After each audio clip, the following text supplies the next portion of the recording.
Vitamin Water Zero Sugar has great taste, zero BS, and obviously, zero sugar. For those with zero room in their calendar. Zero patience for slow walkers. Those who get 0 hours of sleep on a Saturday night. Have zero filter, zero given, and zero interest in grabbing a plain, boring water. Grab a delicious Vitamin Water Zero Sugar today.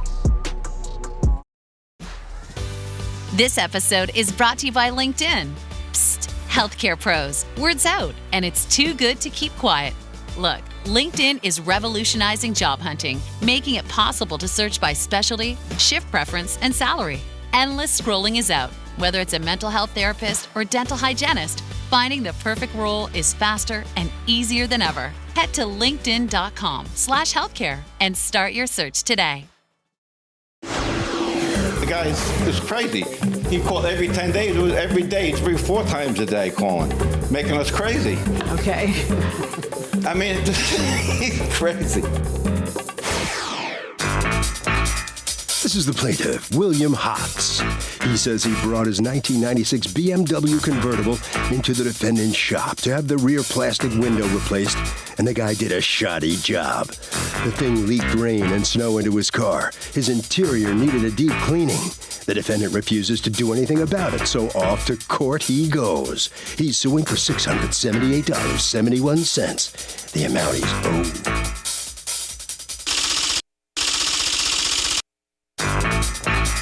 This is the defendant, James Zabata. He says the plaintiff's ragtop was in deplorable condition and also needed a new zipper to go along with the new window they were replacing. When he told the hot-headed guy there'd be an additional charge for the added work, the guy flipped out and now wants a refund? Ha! He's accused of wigging out a window customer. All parties, please raise your right hand. What you are about to witness is real. The participants are not actors. They are actual litigants with a case pending in civil court. Both parties have agreed to drop their claims and have their cases settled here before Judge Marilyn Milian in our forum, the People's Court. Be seated. Come to order, please. I wasn't sure if you sat. Litigant Simmons for you. Thank you, Douglas. William Holtz, you are suing Phoenix Interiors, represented here by James Zabata. You are the owner, correct? Correct. For $678.31 that you want him to repay you because you'd hired him to do a job and in the end he didn't do the job, according to you. Exactly. All right, tell me what's going on. Okay, back in November 16th of 2011, my 1996 BMW 325i convertible needed a rear window replaced because, as you know, the plastic, it's made out of plastic, and it was deteriorated. I couldn't see through it anymore. Gets foggy. Right, it was foggy, right. So I wanted it replaced. So this is not exactly the person I was dealing with either. It was James. I think it's his son, but I'm not sure. But anyway, so I was quoted $500 to do the job. Okay. And he wanted $250 down. So I gave him cash. Okay.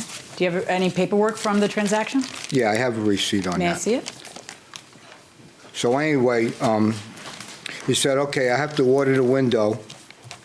You have to give me a couple of days. So I gave him a couple of days.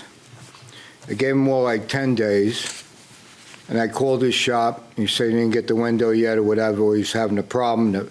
The window had to come from California.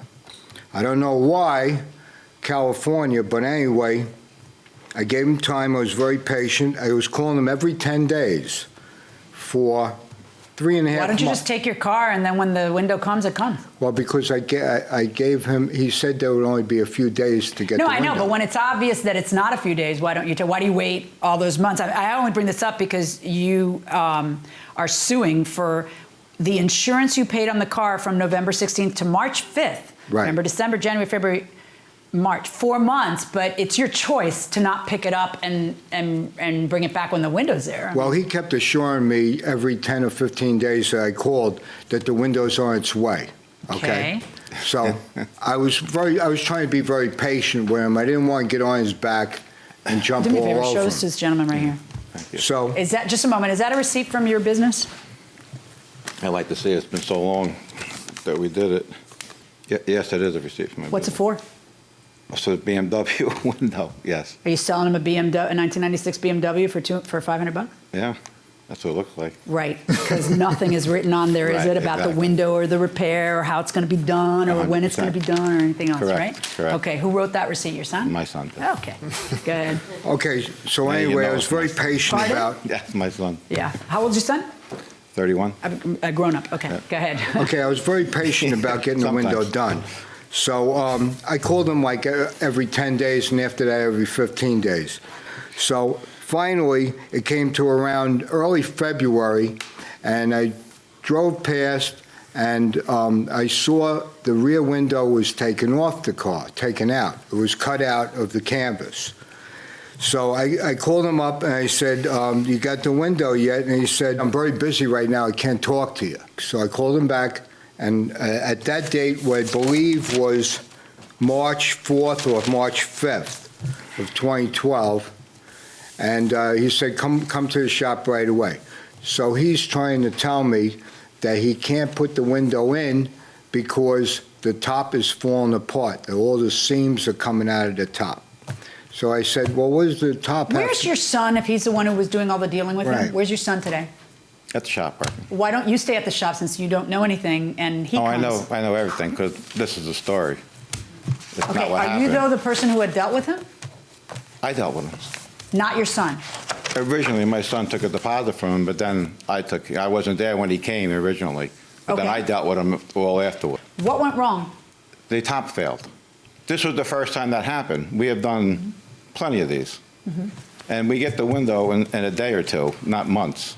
Right. So Well, that- why was it November and did things not hit the fan in March? I don't know where this whole story came Well, from. I'm telling you That where it came says- from because this is a receipt from your place that Right, says oh, that's when November. we ordered it. So when is it that the window got in? Because you're the businessman. 2 days Show me- later. 2 Can I days. see your paperwork to prove the window got in 2 I days have later? no paperwork. This happened over 2 years ago. Why would I keep that paperwork after 2 years? Well, I don't know, because the IRS requires you to keep records of the money that the income that your business What takes income? for a I good made 7 no money years. on it at all. I had no income on this job.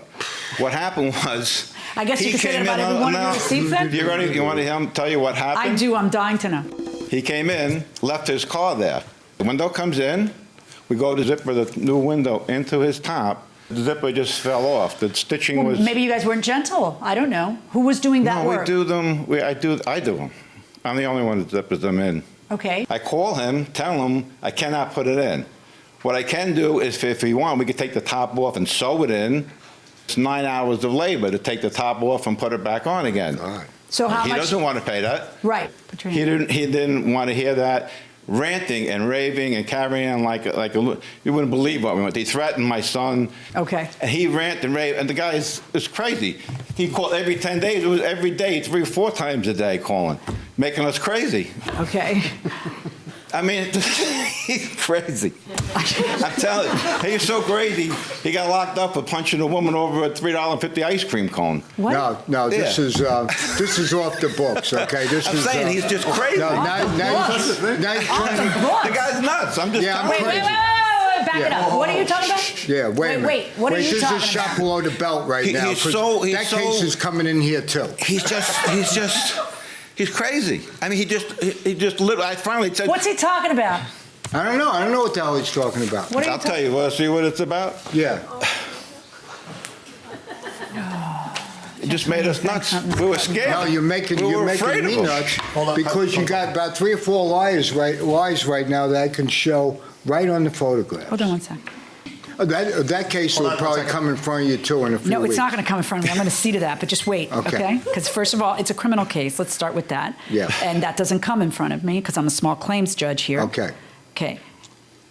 According to the article, you ordered an ice cream cone, gave her Right. an expired Right. coupon.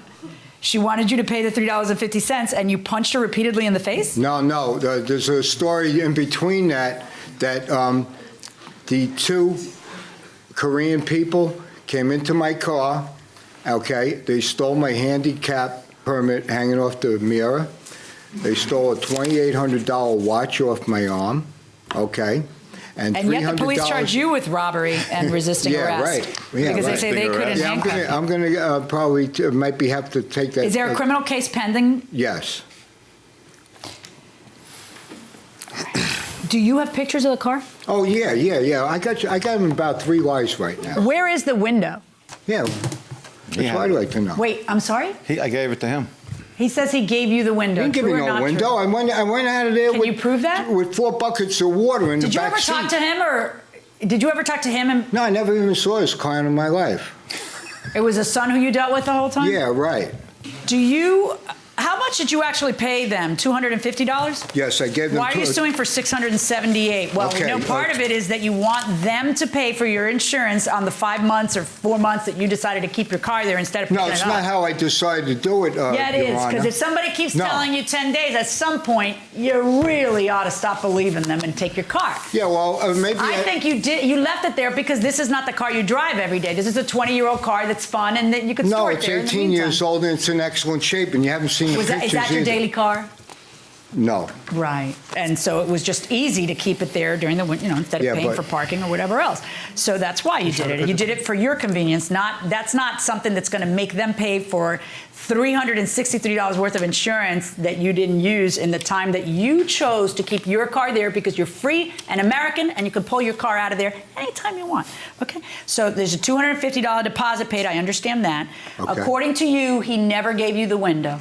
You never gave me the window. He gave me a car with 3 buckets of water sitting in it, and I had to have the housekeeper that my father uses remove the buckets of water and the mold. What do you mean buckets of water? There was like 3 or 4 buckets of water sitting inside the car. Buckets worth of water, that there was water inside the car? Rainwater, yeah. He took the rear window out, but he never replaced it. Do you have pictures of that? Of what, the water? Yeah, what you just said. No, but I have a receipt from the housekeeper that she... Let me see the receipt and let me see the pictures of the car. Okay. Pictures up there? Got 'em You here? have the pictures right there. All right. And if I can note to you, Your Honor, if you notice, the top is in excellent shape, except for the window is already replaced in those photographs. Right. But these seams and all that stuff that he's talking about, that if he took the rear window out, that the top was going to fly off the car if I was driving it, is all a bunch of baloney. I never said that. I had the Who job. said that to you, that the top was going to fly off the car if you drove it? This fellow, Fat James.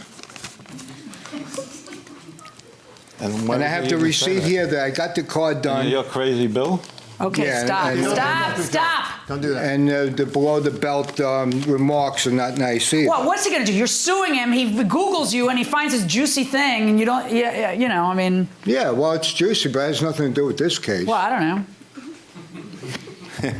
I'm trying to get my car fixed. I'm a senior citizen out there trying to get my car fixed like anybody else. How old are you? 59 and a half years old. Okay, you're just a few years older than me. Don't call yourself a senior citizen. Why not? Because it's obvious that you're just trying to win and get pity, and that's the kind of thing that doesn't really sway me. I'm considered a senior citizen. I'm on disability. Yeah, well, you ain't. Welcome back to the People's Court. Harvey Levin here. So is it suspicious that this defendant says, oh, I don't keep paperwork for 2 years, no paperwork? Absolutely. Why? Well, he runs a business. He should maintain the paperwork. At least for tax purposes, he would have to keep them, right? Boom. What do you think? What she said. Okay, I have a feeling that's what I'm going to get. You're totally right. Going inside the courtroom. I gotta tell you, the top looks pretty good. I don't know what you're talking about. The top's falling apart. Take a look at these pictures where the top looks pretty good. It just had some mold on it and stuff, and the car itself was all beat up. You don't want to see these, right? He needed body work done. He was going to go. Okay, you need to put a zipper in your mouth and stop talking. Right. Okay. He had gotten. But I'm telling you that I'm looking at pictures of the top. Well, they always look good in pictures.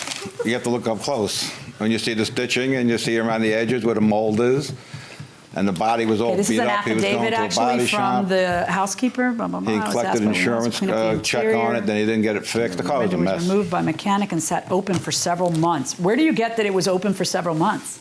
Well, there was a couple of buckets of water in I there. removed approximately 2 buckets of rainwater from the floor, dried carpet with a hairdryer, removed black mold fungus with chemicals, and applied reconditioner to the entire leather interior, seats and sides of the doors. He paid me $65. I'm going to order the defendant to pay back the $250 of the window. I'm going to order the defendant to pay back the $65 to clean the car. I'm going to do that for the following reason. I don't know whether you ever had any dealings with him. I am tired of business owners thinking they can do a better job in court than people who actually have factual testimony to give me. I would like to speak to your son, the same son who doesn't bother to write anything about details when he charges somebody $500 and takes a $250 deposit. The devil's in the details in the cases that are in front of me.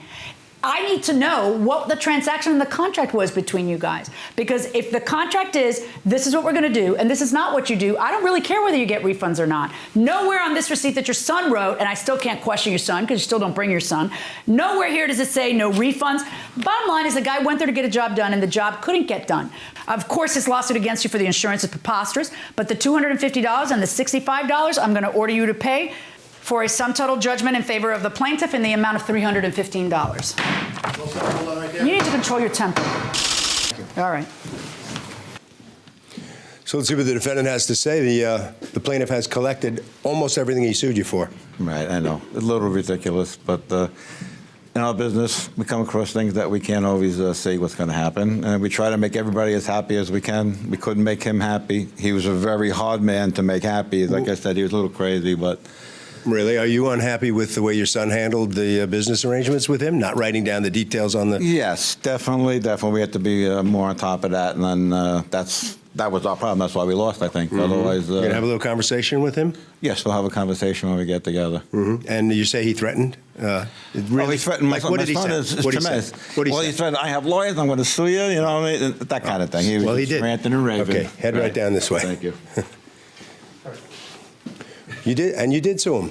Okay, Exactly. And you won. So how do you feel about the outcome here? Okay, well, I feel good, but, I don't see why a body shop that's been around supposedly for a long time is trying to keep a good reputation when they're really a bunch of liars and cheats, and why they need my lousy $250, okay, when I'm a senior citizen on Social Security, right?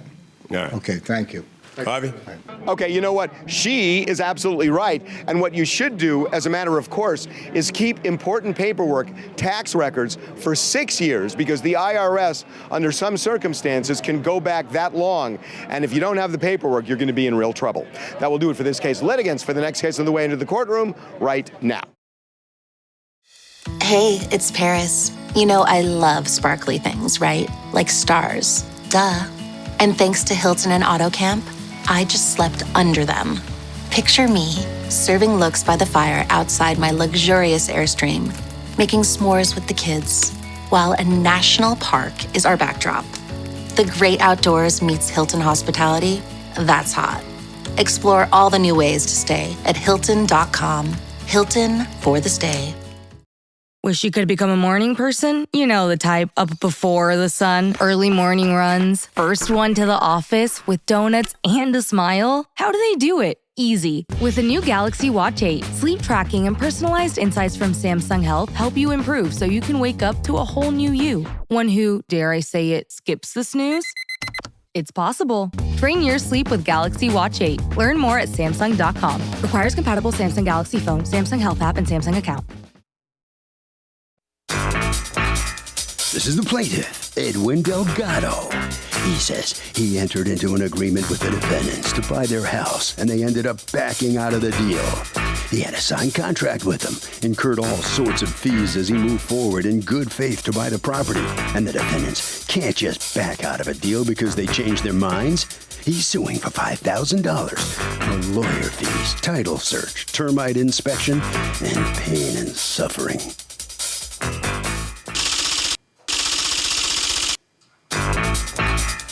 These are the defendants, Raymond and Saddam Hussein. Raymond says the plaintiff became impatient because they had trouble getting the prior tenants to vacate in time for the original closing date. The plaintiff decided to back out of the deal, demanded his deposit back, and also sent him an email stating he was out an additional $3,000 for his expenses and wanted to be reimbursed. Reimbursed? Ha! The plaintiff was the one who backed out of the deal. They're accused of being wishy-washy.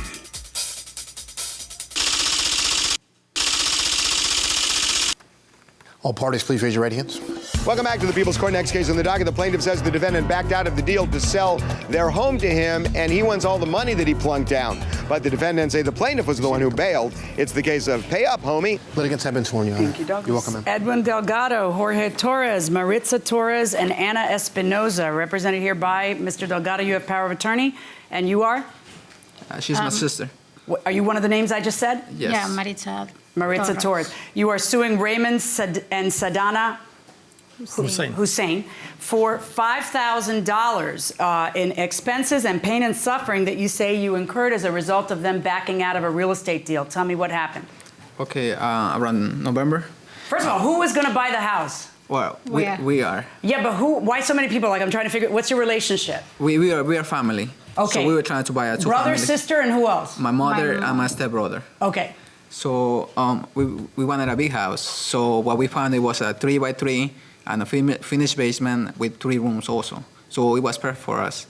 So when we found the house, he was asking, the asking price was $475. Do you sign a contract? Yes, we did. May I see it? And you enter into that contract in November? Yes. And the closing date is December? It was supposed to be the end of December. December 26th, I think it was. December 26th? Yes. Okay. And did that closing happen? It didn't happen. He told me that the tenants didn't want to move, and if we want to take the tenants with him, with the house. So I want to speak with my family. Because part of the deal that you struck with him is that he would vacate the house. He would get the house vacated because there were tenants in there. Exactly. Okay. Now, how many tenants were in there? 3. And were they a family or roommates or what? Three different families. 3 different families. Yes. And was that legal or illegal? It was legal. It's zoned for 3 families? It was 2 family legal and the basement apartment. Which was illegal. Right. Okay. Now go on. What part of my question was unclear? Okay, go ahead. So go on. Okay, so I forgot what it was. So December 26th. When do you find out you're not closing December 26th? When did they give you that little Christmas present? In December, he told me, the tenants didn't want to move, so I want to talk to my family. First, then I want to talk to And your family says, no, we're not taking it with tenants. So you tell them, go ahead and get the tenants out. Yeah. Did the tenants have a lease? Yes. That ended when? One of them was ended in April of 2013, and the other one was March of 2013. So how are you selling a house that has a lease on it? I mean, I had talked to the tenants before, and they were willing to break the lease if they could find somewhere suitable for them to move into. Yeah, but why would they? Yeah, but if they don't, then what are you going to do? How are you going to perform the contract that you signed? If they presently have a lease, you're going to have to give them some money. You're going to have to give them an incentive. What did you do? Tell me what kind of money you offered them to break the lease. I didn't offer them exactly. No money. So what did you do? You just said, "Oh, pretty please leave, pretty please with sugar on top." Like, what did you do? No, I mean, we were getting along like me and the tenants was getting along like family. So I told him that's lovely. I told him I'm going to sell the property, and you guys would. Did you have anywhere in the lease? Did it say that if I sell the property, that's an out, and you got to get out? No. Okay. So why did you sign a contract that says that you're going to? Because they told me they were going to move. How'd that work out for you?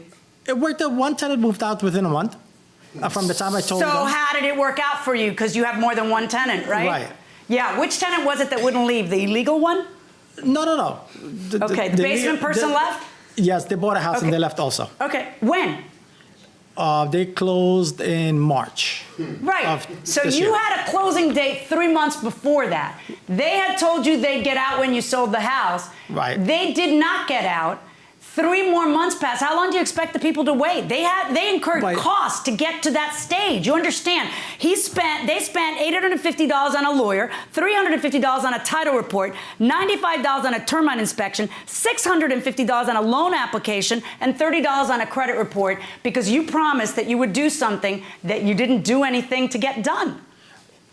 But Other than when talk. December 26th, when was for the closing date? They were not even ready to close. They never had a commitment at that time. Okay, when did you get your commitment from the I bank? Proof, the letter came 12/10.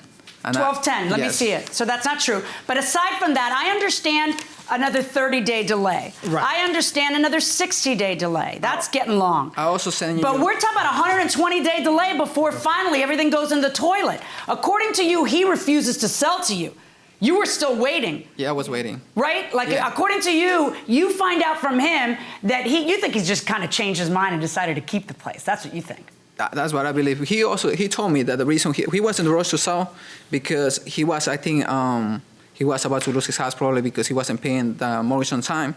So he was in the rush to sell. But now he told me that he found somebody to lend him that money that he owed to that Right, bank. so now he wants to keep it. So now he wants to keep the house because He the house told you is- that. So do the defendants have a duty to pay this plaintiff for all of the cost of inspection and whatnot? I would say yes. Because?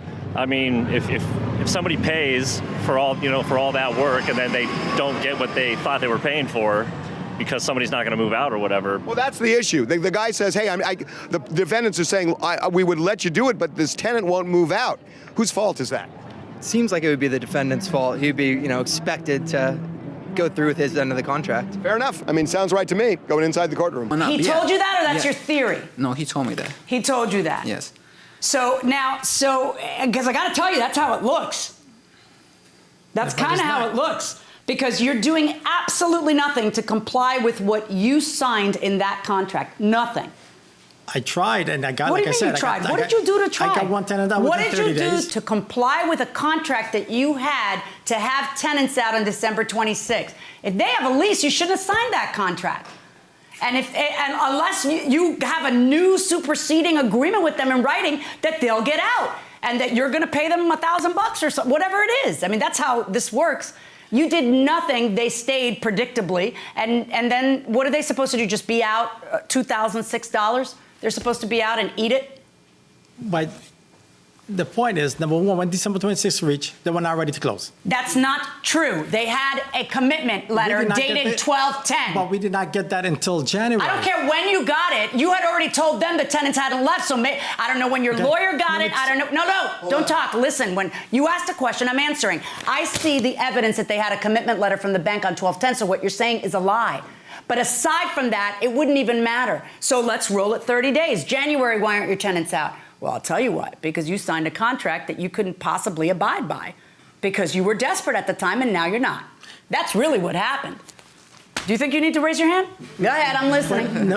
Number two, I don't even have a mortgage on this property. So what he's talking about me you say so. losing, You're saying that's all out because when I bought this property cash. Do you still own the property? Yes, I do. Are you going to sell it? Not right now, no. Exactly. That's why it looks like you changed your mind, because you did. Okay? But they're the one who backed out, not me. I was willing to wait. No, I'm sorry. According to them, you backed out, but I don't even care. I don't care. I don't Because care. I don't care. It doesn't matter, because by March, they have a right to back out. It's now 100 and something days after you said you would deliver the place. It's one thing to make them wait a week, 2 weeks for closing, delay it 30 days, maybe even delay it up to 60 days. But now we're at 90 plus. What, delay it 2 years? Like, how long do you have? So I'm going to go by your theory that they finally said we're sick of it, which they say isn't true. They say that you said I'm not selling the house. But let's just say by your theory. Let's go by your theory. I'm willing to go by your theory. They finally said, well, I'm sick of it. They have a right to say I'm sick of it after a certain amount of time. And in the certain amount of time, it's the judge's decision what's decent and what's indecent. I think it's kind of indecent to make them wait another 3 months. Now, the odd thing is if this house was perfect for you, did you know that the tenants' leases were up in March or April, whenever it was? Yes, we knew. He told us, and when he told us that the tenants didn't want to move. And they move, really wanted this house, right? Yeah, I told him, hey, we take the tenants. Even though my lawyer told me not to take them because it would take a long time to take them out to the tenants, we were willing to take the risk because that was a perfect house for our family. Right. See, I believe you, and I don't believe you at all. It's not funny, because he really wanted that house. They really wanted that house. And if they really wanted that house and it was a perfect house, they would have waited that extra time. I believe you backed out, and you're going to pay them what they're out. You have the $10,000 check, but you just haven't cashed it yet. Yeah, because they have a note saying that if we cash it, that's it. I'm not Just so allowed that to- you know, there are certain states that have different laws about that. You're from the state of New York. In New York, when someone gives you a check that says full and final payment, you can write on the back of the check, cashed under protest, and then still cash the check. Okay, that's Okay, right. So that check, you cash. That's your $10,000. Yeah, So what my you're lawyer suing has for to. here are your other expenses. You don't get pain and suffering on a case like this. This is a pure contracts case. Pain and suffering is for, like, bodily damage. Somebody does something to you on purpose to hurt you. A dog bites you and you're suffering in your house. I know that you're suffering because you're upset, but you don't get pain and suffering on a case like this. But I find in your favor in the amount of the $2,006, and then you need to cash his check. If for some reason he goes out and stops payment on the check, then it's a criminal case against him for the $10,000. I'm sure that's not going to happen, right? Hello? It won't. I'm waiting for an answer. No, it won't, because it's not my check. Oh, yeah, that's right. It's an escrow check from the lawyer. attorney. That's right. Okay, yeah, what did you want to ask? Some of the stuff they're claiming for the expense never happened. I have proof of all of the expenses. That for them to do a termite inspection, they have to get in the property. Never happened. Do me a favor. Hand me. Let's go ahead and. This is a termite. You just say things and then there's. But it's true. What are you talking about? There's a termite inspection. Well, apparently they paid somebody to do a job what he never did. Yeah, right. I'm going to believe that as opposed to my lion eyes. Right. Just stop. Do you stop. want all the Stop. expenses? $2,006 verdict for the plaintiff. Thank you. And so the plaintiff will get back their expenses, not pain and suffering, though. Here's the defendant. You lost. Didn't go too well. No, it did not. Because apparently they're the one who backed that, not me. Because I was willing to go. It sounded like your deal was a mess from the beginning because you had all complications in there. They were still there, the people. If they had wanted to wait. What do you expect them to do? The plaintiff, just wait and wait and wait? No, because the other tenant was going to move out in March. But they didn't want to wait, so. Why didn't you wait before you sold the thing? Because I figured if I put in the market. Sounded like you changed your mind and wanted to keep it. No. All right, just head right down this way. Okay, come on in here. So there's no pain and suffering for you, but are you satisfied with getting your expenses back? Yes, Is that enough for you? Yes, I am. So I can move on and move on and look for another house. What do you think happened here?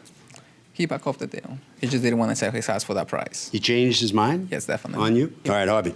I mean, it's simple principle. If you promise to do something under a contract, you don't have a defense by saying, well, somebody's blocking me from performing. That's not the other person's responsibility. That will do it for this case. Litigants for the next case on the way into the courtroom right now. When your investors, customers, and workers demand more from your business, make it happen with SAP. The AI-powered capabilities of SAP can help you streamline costs, connect with new suppliers, and manage payroll, even when your business is being pulled in different directions. To deliver a quality product at a fair price, while paying your people what they're worth too, so your business can stay unfazed.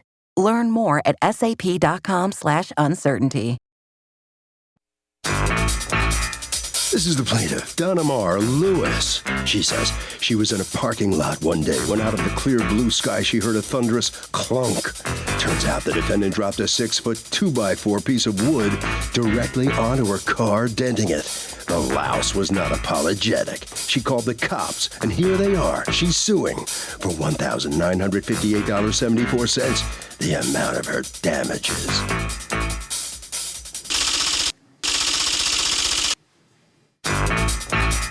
This is the defendant, Miguel Colon.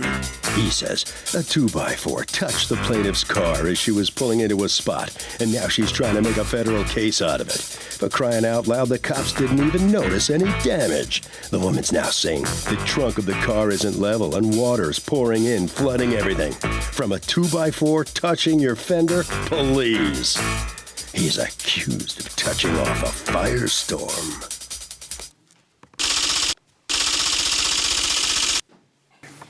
All parties, please raise your right hand. Welcome back to the People's Court. Next case on the docket. The plaintiff says the defendant dropped a 2x4 on her car, but the defendant says the wood barely touched the plaintiff's car. It's the case of keep your wood away from me, bro. Litigants have been sworn, Your Honor. Okay.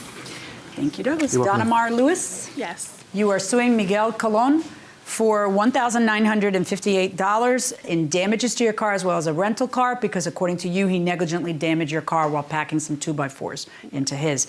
Okay, you were in the parking lot of the Home Depot? Correct. Okay, and what happened? Tell me about it from your perspective. I pulled into the parking spot and I was getting ready to get out of my vehicle when I heard a loud thud. Okay, now had you seen him before you were pulling into the spot? I saw him in the parking lot walking in the direction that I was driving in. So he was maybe a car away. Okay, and then what happens? You park? I park and I was with my friend, so maybe we were having like a brief conversation or something like that, but we were sitting in the car and getting ready to get out. Then I heard a thud. So I immediately got out of the vehicle and we looked and I saw the defendant picking up a 2x4 off of the vehicle. Okay. And what kind of vehicle do you have? 2006 Honda Accord. All right. And where in your vehicle had the thing hit? By the trunk area. It was. Do you have a picture? I do. So he's taking it off of your car, and what do you say to him? I said, you just damaged the car. I believe that's what I said. I don't remember. Okay. And then what did he say? He was just looking at me like he said, like he was saying he didn't do that, or the scratches, because there were scratches on the car before. So he's like, oh, the scratches. And I'm like, the scratches have nothing to do with the damage that you just put into the fender. Okay, I'm going to need you to come up here and tell me what these pictures are of, because I know it's sometimes hard to capture, but I don't know what you're saying he did. Go ahead. Okay. This is actually a picture of the other side, just to show you what the other side looks like. Okay. Go ahead. This is the dent that he put into the... Now, is that your trunk? This is next to the trunk. This is the fender. The trunk is open, so that's right next to the trunk. Got it. Okay, so that's on the right side? Yes. Okay. So that's where it hit? That's where it hit, right. Okay. So once he hit it, he cracked the seal of the car. So if you notice, it's like pushing out. So you're pointing out that right here, that bang there made this go out there. Right, and it damaged the seal in here. So water could be getting in the trunk area of the car. This is what the body man told me. You good? Yeah, go ahead, go back. All right, what happened? Well, that particular day at Home Depot, we had some materials. We were bringing it to the car. The last board that we're talking about, that one was on the side of the car. As I recall, she was pulling in to park. The board fell. I have no explanation. I don't know. Who's we? Me and Come on my up, friend cowboy. David. Don't stay seated. Which of you two dropped the 2x4 on the lady's car? Both of you? Whose fault is it? Have you yelled at each other about it? No, we didn't yell at each other about it. Matter of fact, the board was leaning on the car. We were both putting in materials, but it was on the left side. David was there. Right. But as far as why it fell or how it fell... Oh, you had put the 2x4 against your own car? Against my own car. Oh, and we don't see how that might be a problem, and it might... This isn't screaming at you the way it's screaming at us. Okay. Is there any possible defense this defendant has about the wood hitting the car? Not at all. Even if the wood barely touches the car, the wood touched the car. By the way, if wood just barely touches it, can it still cause damage? Oh, yeah, definitely. His board, his fault. His board, his fault? You buying that? Yeah, I think so. I love that. That's almost a bumper sticker. That's good. Going inside the courtroom. What do you do for a living? I work on laundry like repairs. Okay, what was the wood for? No, this is a job that we were doing just... Your own home improvement? Yeah, it's a board and some plywood that we had. Yeah, Okay. so we were doing that. Okay, so the board falls on her car, and now what? Why would you not be responsible for this? No, I never said we weren't Okay. responsible. Okay. No, I just say I don't know how it happened. That's what I said. Okay. But then once it fell, and then she said the board hit my car, and then I says, oh, I see. Didn't you notice it when it happened? No, you noticed it. Yeah, Okay, we did gotcha. notice. I just don't know how it happened. Right, but we right. did notice it, yeah. I'm not saying no to that. Gotcha. And then she called the police. The policeman came. He did a report. He looked at it. And basically what the officer was saying that it was a minor damage, minor struck, and that actually that it could be opened up from the hood, maybe pushed out because it wasn't scratched. In his vast experience as an auto body repairman, the officer it wasn't scratched and it wasn't the I saw that. I saw that it wasn't scratched. Come over here though, because I want to show you something. Because I too was thinking. You have the photos? Yeah, I also have a photo that I took. Okay, I want you to see her photos. Okay. Come on over right here. Clearly, it's not even, the paint isn't scratched, so all happy thoughts and pop it out, except for, check at that. Yeah. Because he's right about that. I know that, what happens is hubby gets involved. Come on up. Are you hubby? Yes. Okay, come on up. Go, girl. All right, so hubby gets involved and says what? Well, after my wife called me and tell me that a 2x4 dropped on the car. She's saying that he didn't even apologize about doing it. So I told her to call the police. Wait, he seems so nice. He didn't apologize? No, he didn't admit to his wrong. I took full responsibility. You're going to say, geez, I'm sorry? Like, okay, go on. In any event, you get involved and you talk about the seal. Yes, because the seam is damaged, and she was telling me that he says that the car was like that before. So I have a picture here when I bought the car. That But you see how that little bang here lifted that there? Sometimes it's a little more complicated than we think it is. Yeah. Okay, go ahead. Go back. All right. And do you have the estimate? I do. Can I see it? And can I see the picture you just talked about? All right. Yeah. She says that I did not try to work anything out with her. And the gentleman says that, I don't know, that I was not proper in the situation. I've had conversation with her. I told her a place to take the car. Because I previously had a problem with my wife's car. It was a scratch and dent person that comes in, he straightens everything out, and I gave her the information. I know that a scratch and dent is going to cut it, but also she doesn't have to, I mean, it works out really nicely if she does take your guy, but she's not forced to take your guy, yeah. He told me that he had a buddy with a car wash that could fix it for me, and the buddy said, looking at the picture, that it will cost $150. So I can either take it to his buddy or he'll give me $150. That was his exact words. And I said, we're done. Okay. I guess we got to be more careful, you know? Because I understand your concern that, you know, you don't want anybody taking advantage of you or taking advantage of a situation. That's always my concern, too. Mm-hmm. And when I first walked out here, since I had looked at, you know, the fact that it didn't even appear to pierce the paint here, I said to myself, maybe she is trying to milk it. But this one picture is very inescapable. And in fact, he's right, and so is the auto body repairman. This is a little problem for them that they didn't have before you. So why should they have to stomach it? So I find in favor of the plaintiff in the amount of her lawsuit against you, $1,958.74. That's my verdict. You did it, and you're going to have to pay for it. So what's your reaction to this outcome? Well, I believe the judge is very fair. You know, it seemed like a small, minor thing, a 2x4, but, you know, from what she says, I agree with the judge, and this is here as a first Next time, put the 2x4 on the ground. Yes. Okay? Of course. All right, okay. Thank you. All right, head right around the corner. Officer McIntosh is waiting for you there. All right, so come on in here, and, you know, in the courtroom and here in the hallway, he seems like a nice guy. What do you think? I don't think so. That's not what you saw at the scene? No. He was not apologetic. He was just like, oh, I didn't do that, basically. So was this about because you were mad at him? No, I need my vehicle fixed. Okay. Harvey? I mean, this is such an interesting case because a lot of times, you know, somebody says, oh, it's just a small dent, and the cost of fixing it is so huge. That's not the plaintiff's problem. The plaintiff is entitled to be made whole, and that means even if it's a small dent, he has a right to get it fixed, and if it costs a lot of money, tough for the defendant.